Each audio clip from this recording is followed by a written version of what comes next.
Yeah, bekin. Mesremo. Nipa die. Oya wadi a own it. Because at the end of the day, is your money, is your body. Obia make a decision man say, Kochucha unipedia. And I mean, someone say if you feel good about it, say why you BBL and ask why you unipedia. Charlie, feel free naka because I don't understand why Ababoka ayana pesa would see. Na ya ba bekan ebu maka say and so what? If fire and so it is doing and it is saying because so far as you are celebrities, my country must say, so far as you are celebrating, you are out there. And I think so no be who is celebrating, but you can ask him how many times now to matter and come ask him because she's out. Oh yes, so be bibia mayaka. How many times I'm not Nadia Buari ask him? Meant to ask how many times? And I celebrate you out and because where you know if I grown him say, member ya idea become was any a war more trend that did your mutima dear chi be up as all Kenya and honey as we can. Now Kenya who we near becan. Now my customer food soldiers and so media a bini mumra. What it?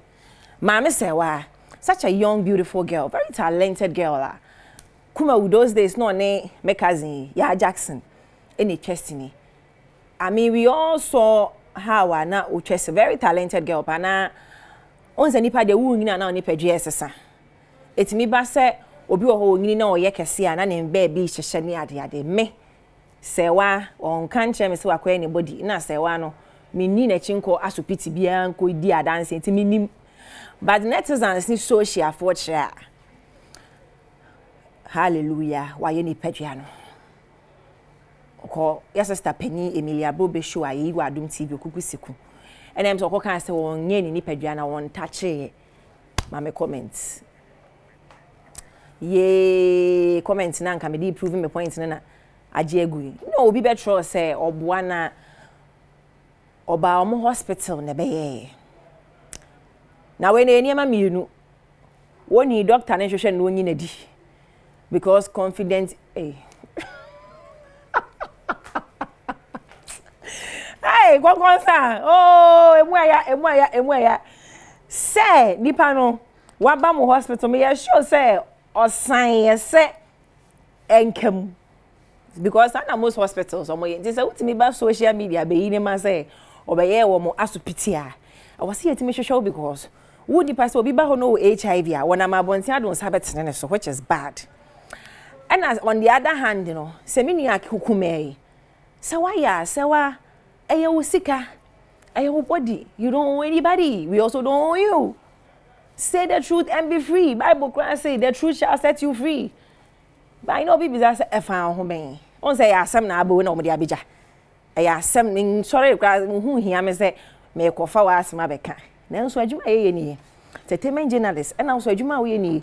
Actress we a celebrity wo pesa wo ba social no so nti wo ba so a ne so ya fa bi ti abusuya me bone ton fa wo se waye o mo so wonye me bone ton fa wono so wonye o mo so waye Stefano Bonsema ye nyina because ya ye ka de wo se allegation doctor wutwitwa no ye nyina ye ka bu mo ye ka se mo me na yehu ase no ye na do ye wo hoda amen me be si wase me di besi na say Vows Day no Adom TV schools awareness no nyame ya adom a efiada ye mo muso de omako obia na ne dofo ye ko gi omani kama kama me no ka say 6 March nso fufu party nso bekoso e wo 4 court of Joy FM akokomlemle odofo di ohia na wasanka wate enti eya na waba won saka comment oh fama me ka me pon but comment dia ba on say elaborating your friend no concerning the elaborating and at your reporting news no sister Sandy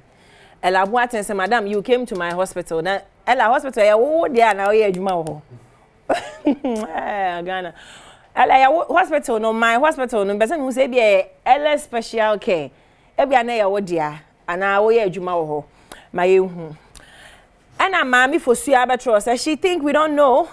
She can deceive those who listen to her. Ebini odofo, meteme baby.